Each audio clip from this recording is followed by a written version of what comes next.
entre essa geração dos anos 10, dos anos 20 e aquela geração que vai ser consagrada na esteira do Mário Filho por figuras como o próprio Nelson Rodrigues, havia o movimento modernista, que foi o movimento que se tornou canônico, que começa com um movimento de contestação às convenções literárias, à Academia Brasileira de Letras, a toda a Belle Époque do Rio de Janeiro, que é um movimento de São Paulo, que se irradiou de São Paulo, e eu percebi que havia nos regionalistas nordestinos traços interessantes que dialogavam com o modernismo e que já absorviam o fenômeno do futebol como algo interessante para ser transformado em matéria de crônica, em matéria de realidade que recebe um tratamento literário. Então, o Zé Lins do Rego levou isso às últimas consequências, porque ele não apenas comentava as partidas, como ficcionalizava as partidas. Ele se associou, por exemplo, ao advento dos quadrinhos nos jornais esportivos e, por exemplo, transfigurou a linguagem literária nos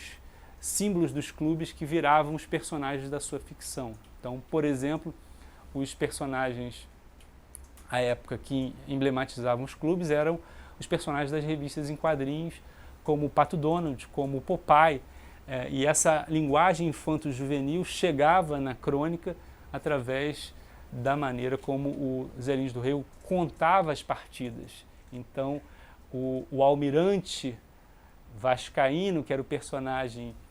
de origem portuguesa que representava o Vasco, digladiava contra o marinheiro Popeye em alto mar, ou seja, em escaramuças que se davam entre esquadras que mostravam como o futebol era um campo fértil para metáforas, para uma série de alegorias que eram estabelecidas por um cronista como o José Lins do Rego. Então foi isso que balizou a minha pesquisa de mestrado, encontrando um espaço muito interessante nesse programa de pós-graduação, em que a história do modernismo era importante, em que intelectuais como Mário de Andrade, como Câmara Cascudo, como Carlos Drummond de Andrade, eram vistos do ponto de vista da historiografia, ou seja, que eram pensados para um entendimento do papel desses intelectuais na sociedade, na cidade, e aí, pela via do futebol, eu explorei ao longo de 2 anos esse material inédito e pude, de alguma maneira, correlacionar o modernismo com os esportes, seja na vertente, vamos dizer, vanguardista do modernismo, que vai apregoar a cidade, a velocidade, as ideias de movimento, de ruptura com a tradição, quer seja aquele